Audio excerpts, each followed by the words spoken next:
係各位，我係等緊去睇醫生嘅，即係頭先就落咗去診所嗰度，咁啊排隊，咁啊佢就叫我又係等好耐，咁不如我就想翻嚟，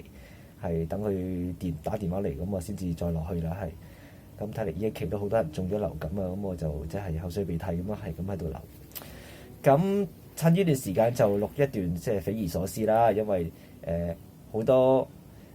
朋友好多網友就話喺 Facebook 就一面倒就見到呢一個係講呢一個大和解啊、掌門人啊，因為胡志偉啊嘛咁就明報今日嘅頭條就話咧，泛民係主張呢個大和解，就即係用七警嚟換呢一個係即係佔中人士、佔中三子啦。咁嗱，呢樣嘢又學阿老蕭咁講啦，可以分幾個層次去睇嘅。首先第一，明報，喂大佬，你哋班泛民嘅人接受明報嘅訪問嘅時候，唔該小心啲啦。你睇下明報嗰個社論係持一啲咩立場先啦，大哥。咁其實亦都唔怪得佢嘅，因為佢首先問胡志偉，跟住就再揾阿楊岳橋係去 confirm。咁兩個，一個黨主席，一個黨魁，咁佢當然可以寫話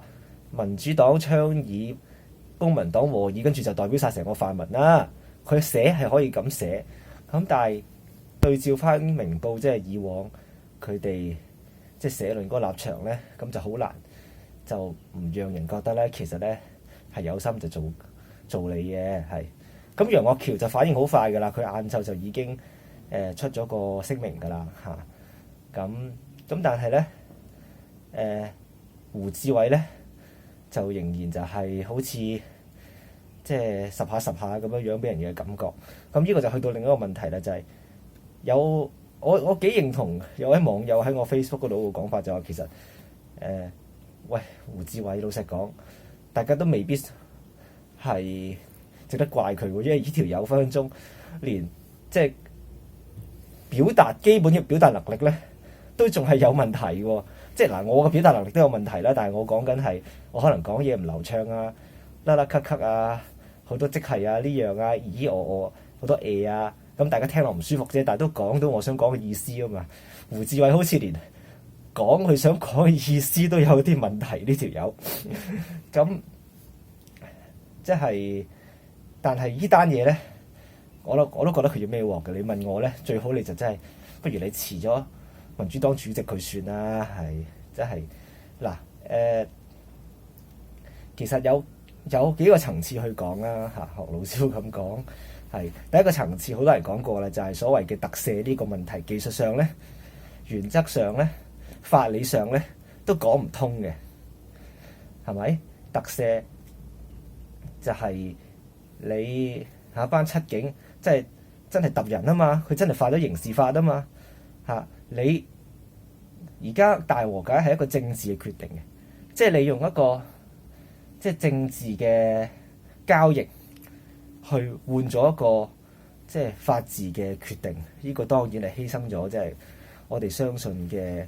即係社會嘅公義啦，或者法治嘅原則啦，呢個第一第二咧就係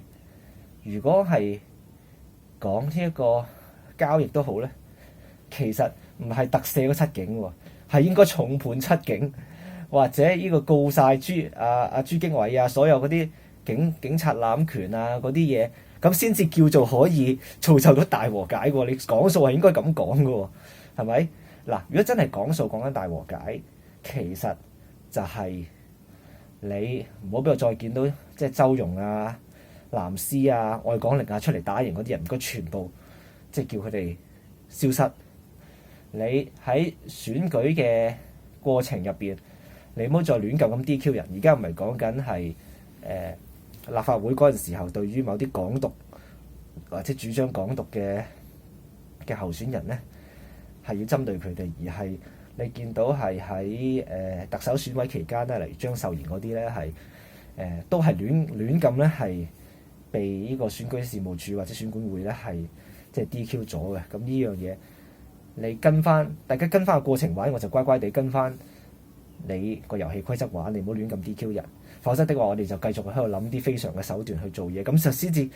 叫做係有一個大和解。你換到啲嘢翻嚟就唔係咁樣去做嘅。而仲有一個層次咧，就係講緊所謂民意希望大和解。究竟民主黨或者至少胡志偉呢個人，或者一啲泛民入邊，係對於民意大和解呢樣嘢嘅理解係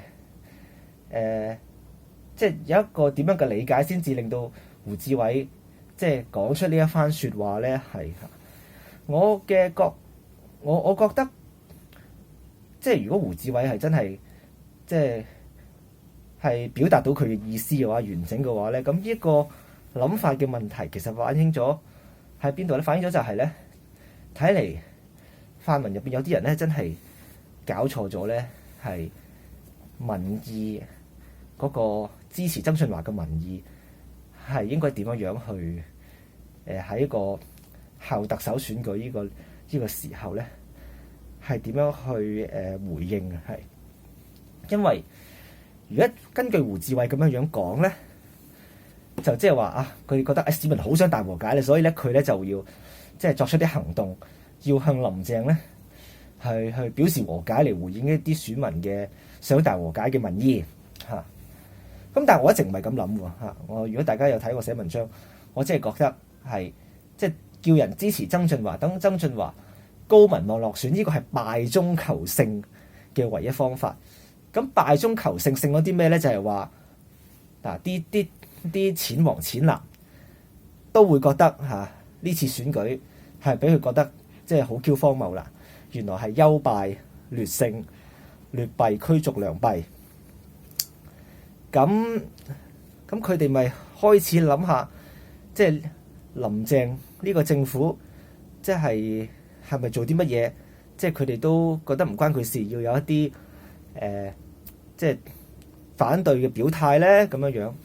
咁所以呢樣嘢希望就將呢一個佢哋卒之開始呢啲，尤其是一啲淺藍都開始覺得不滿嘅覺悟咧嘅醒覺咧，轉化成為一個投票嘅行為令到呢一個即係反對派咧喺選舉入邊咧，喺可以有嘅選舉入邊咧壓更加多個位，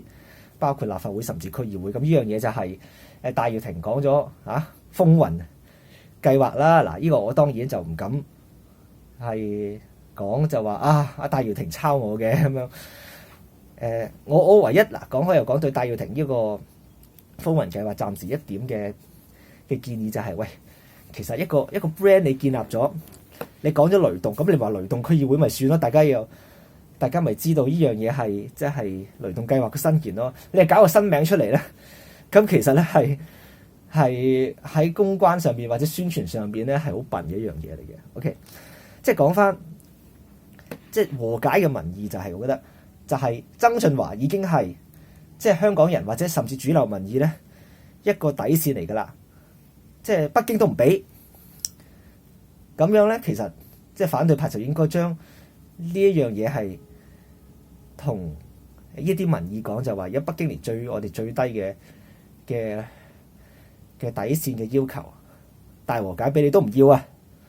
咁所以咧，我哋就應該係即係想辦法係去做多啲嘢，係去步步進逼啦，係就唔係話北京唔俾曾俊華，我就喺林鄭身上邊咧去實現呢一種和解，係嘛？咁呢個我覺得就係個諗法上邊係完全係即係個方向係錯咗嘅。咁所以即係胡志偉呢單嘢，我唔係即係跟風見到個個都鬧啦，係咪一份？而係我覺得講數係應該嘅，唔係話唔準你講數，但係數一定就唔係咁樣去講嘅。胡志偉，我覺得即係呢一次係要付出政治代價嘅，係應該要即係至少係辭咗民主黨主席嘅。